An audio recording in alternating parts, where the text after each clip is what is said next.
This is a Dutch-built steel cruiser from Jachtbouw De Alm, and in this video I'm going to take you on a full walkthrough. If you are into solid coastal cruisers with practical layouts and straightforward engineering, there's a lot to see here. She's got twin engines, hydraulic steering and a proper hard chine hull, so a good example of what Dutch steel can offer in this size range. As we walk around, you might notice a few areas inside where there's been some water staining on the woodwork. It's not clear whether that's down to old window sills or something else, but it's worth being aware of if you're looking at boats in this category. That kind of thing isn't unusual on boats of this age, and in most cases it's relatively easy to put right.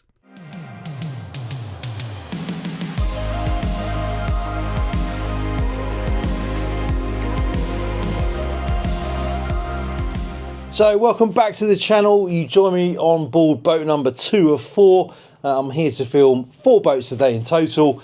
Before I show you around this one, you know I'm going to say don't forget to subscribe. I really do appreciate it. Let's see if we can get to 100k subscribers in the next couple of months. I can't do that without you. And obviously don't forget to check out my newsletter on Substack as well if you love these kind of boats and Explorer yachts in general. I like talking about what's going on in the wonderful world of Explorer yachts. So if you haven't subscribed to that newsletter yet, then please do by heading to the link that I will pin in the comments. But anyway, it's nice and warm in here, so I'm going to spend as much time in the interior of this boat as possible because it's freezing out there.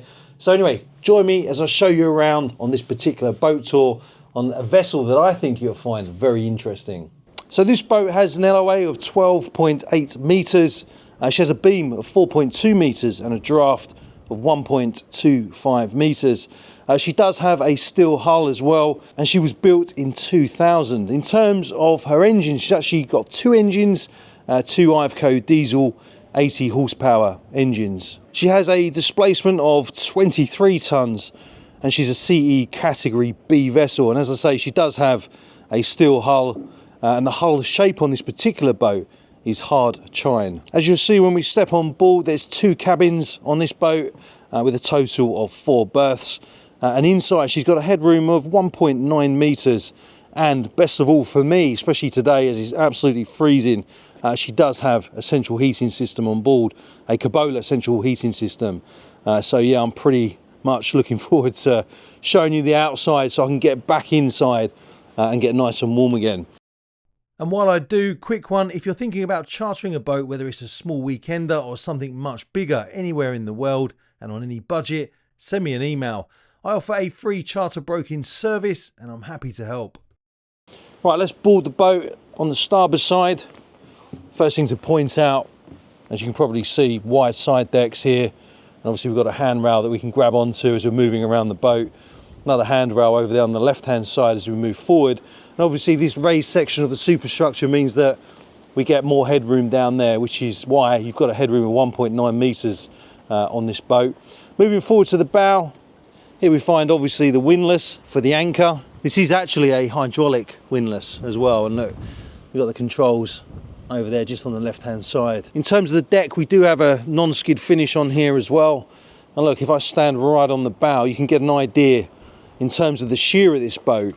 Like I've said on quite a few of my other videos, you really can get a good appreciation for just how well a boat is in terms of sea keeping, just by looking at the superstructure, the way it's laid out, the shear of the boat and the general layout. And although this is a CE category B boat, I would probably be quite happy taking it out in some relatively gnarly weather, but that is just me. That's just my preference. I love rough weather for some reason. Anyways, we head back down towards the stern along the port side deck. You can see, look, we've got the scuppers there. There's one down there, another one down there. So when you are punching through some heavy stuff, the water is going to go back into the sea. I do like the fact as well, we've got a couple of steps up here that takes us up into the cockpit.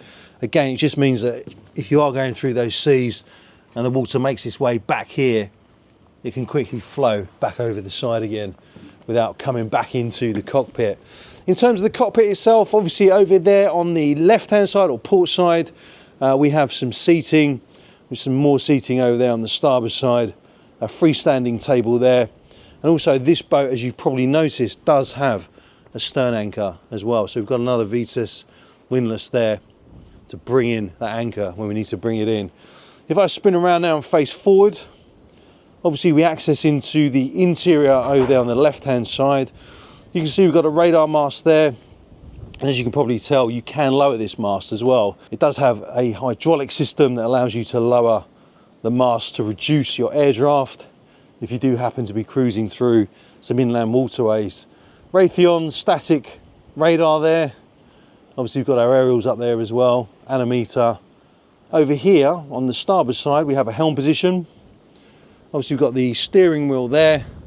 Also got another way of steering thanks to that joystick. Throttle control levers for the port and starboard engine over here, look. As you can see, we've got all our other controls and dials. Raytheon radar display there, look. RPM meter for the port and starboard engines there as well. But yeah, there we go. If you want to sit up here and helm the boat from the Flybridge, then what a great position. As you can see, you get really good visibility all around the boat. And in fact, when Baz from De Valk was bringing this boat back in, this is where he helmed the boat, because the visibility is, you just cannot match the visibility in terms of a Flybridge. But if you look how tight it is in here, you know, the guys at De Valk really know what they're doing when it comes to their boat handling here.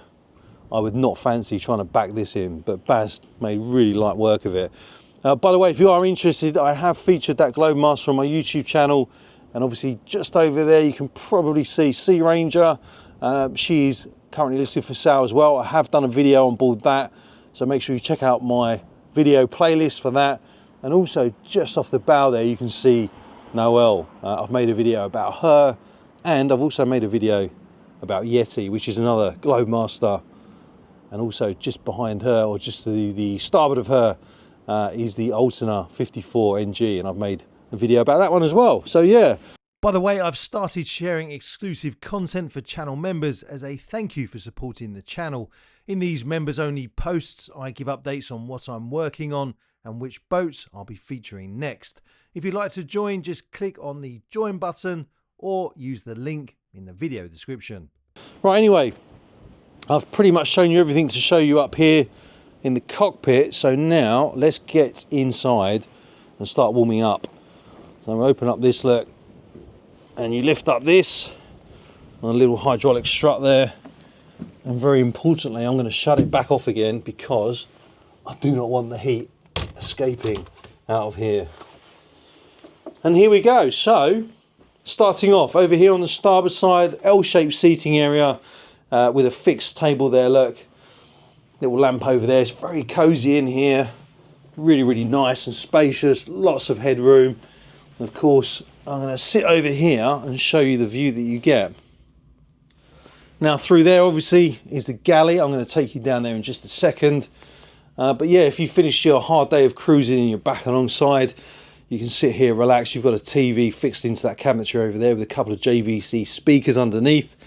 Obviously you've got the helm station over there on the port side. We will take a look at that in a moment. I do like the fact you've got this massive skylight up here as well.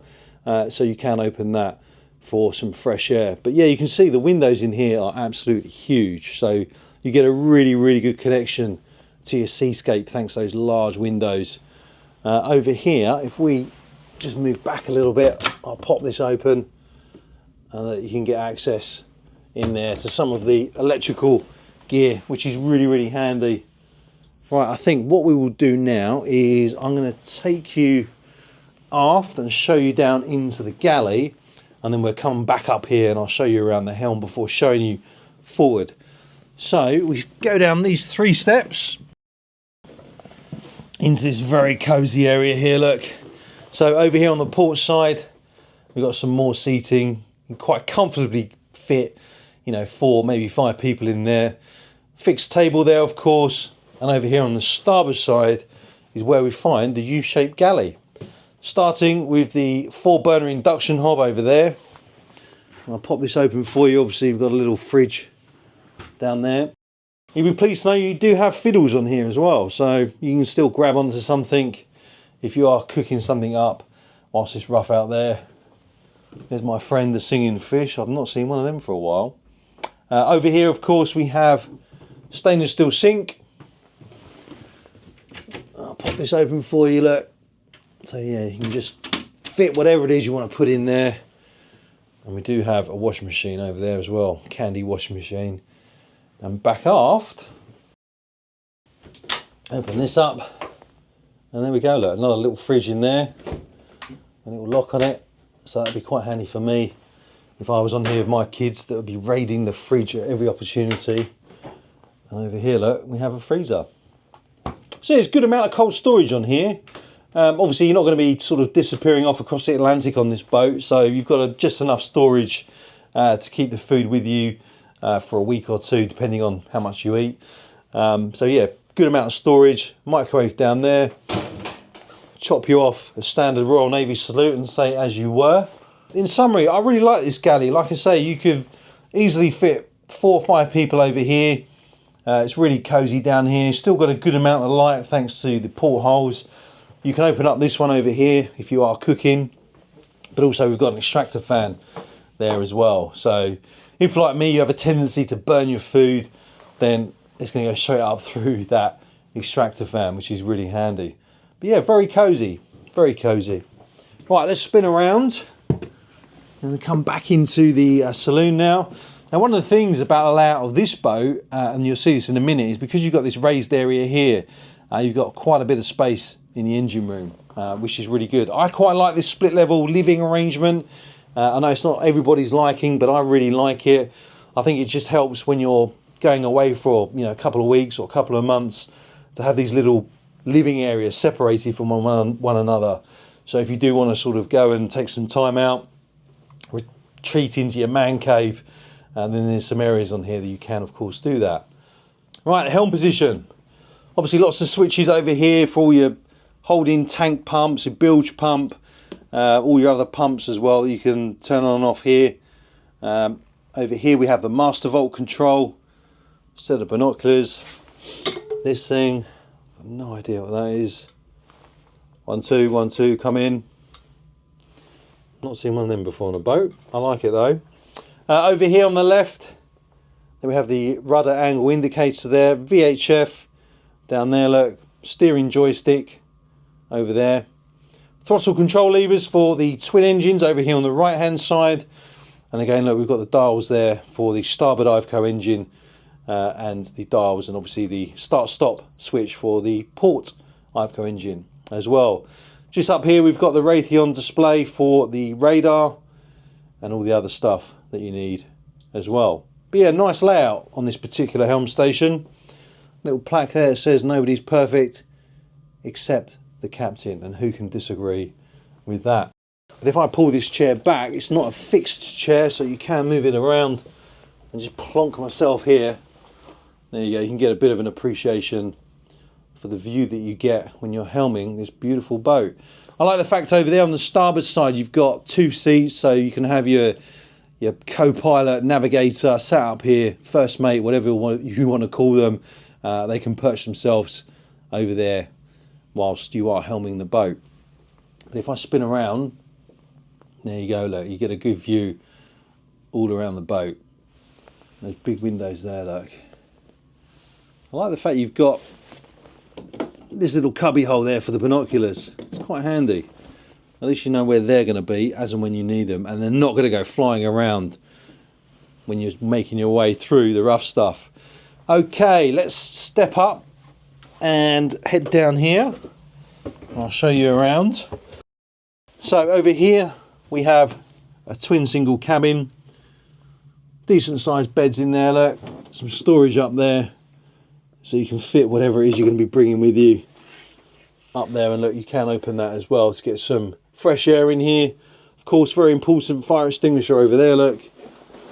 If I just come in and spin around, you've got a reading light over there. But yeah, very cozy. You know, you've got a couple of kids, Mine are probably too young to start motoring around just yet, but if they were a little bit older, this would be a great little cabin for them. Obviously through here, we do have the ensuite. Heated towel rail over there, look. Little sink down there. And the toilet. And of course the shower. And it is really nice and warm in here. Really nice and warm. So yeah, if you do happen to take your kids with you, they've got their own little shower as well. Right, let's come out of here. I'm going to shut that door and spin around. Take you into the owner's cabin. So obviously we've got a double bed. You can make your way around this side of the bed as well, and you've got a couple of power points to plug your stuff into. Pop this open. You know, some storage in there, look. And look, this section of the actual cabin makes full use of the shape of that bow to give you some additional space in there as well. Reading lights over there, of course. And if we back up, pop this open, here we find some hanging locker space. And I'll spin around and show you the other locker over here, look. Keep your towels in there. And down here you can see we've got the control for the heating as well, climate control. And another power point just over there.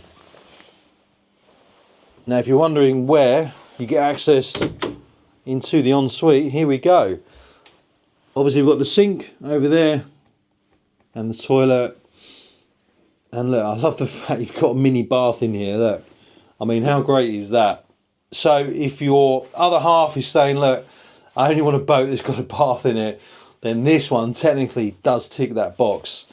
Although I'd probably find it quite difficult to get in there. But I am 6'4". But yeah, I think my wife would probably make good use of that bath. And of course we do have the shower up there as well. Another heated towel rail on that bulkhead. And you can put your towels up there as well. I've got a little curtain over there for your privacy. And you can of course open this up as well. But yeah, decent size ensuite this one, to be honest with you. When you're using the facilities in here, you're not going to be too tight on space, which is really important if you're going to be heading off on those long weekends or weeks away, depending on what kind of cruising you enjoy doing. So there we go. Let's head back up into the saloon. In terms of accessing the engine room, I'm going to now lift up these stairs and it will reveal the door that will take us into the engine room. So bear with me whilst I do that and I'll be back in just 1 second. So as if by magic, as you can see, we've clipped those steps onto that hook there. And there we have the entrance into the engine room. As mentioned at the beginning of the video, she's powered by twin 80 horsepower Iveco diesel engines on shaft drive, each with closed keel cooling and hydraulic gearboxes. These are mechanical engines, straightforward, easy to maintain and well suited for coastal cruising. Access in the engine space is good, with enough clearance around the blocks for regular servicing. She's also fitted with a 10 horsepower hydraulic bow thruster, which gives you much more control in those tight spots. There's no stern thruster, but with the twin screw setup and that bow assist, she's very manageable in the marina. Fuel capacity is 1200 litres or about 317 US gallons held in a steel tank. At a cruising speed of around 6 knots, she has an estimated range of around 400 nautical miles. If you increase the throttles to max, then she'll do about 8 knots. Fresh water is held in 2 stainless steel tanks, giving you 1000 litres total. That's roughly 264 US gallons.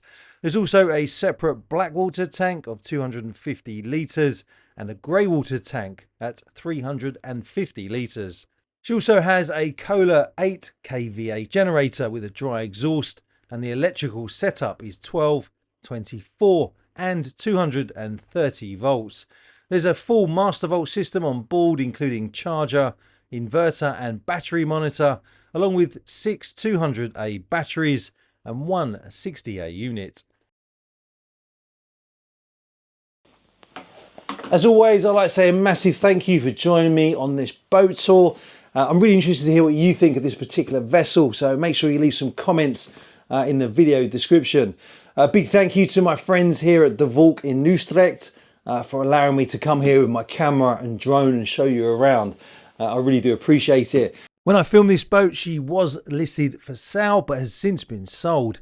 That said, if you're looking for something similar or even something completely different, feel free to get in touch. I've built up a strong network in the yacht brokerage world, so whether you're just starting the search or know exactly what you're after, drop me an email and I'll see how I can help.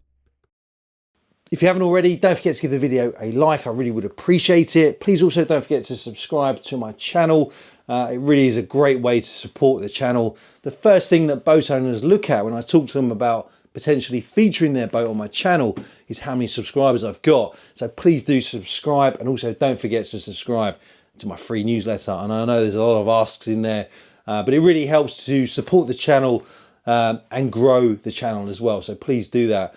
But anyway, I've got to go and film boat number 3. I've got 4 boats to film here today before I head back to Schiphol Airport and fly home to London later on. So I'm going to crack on with the next ones. So until next time, fair winds and following seas.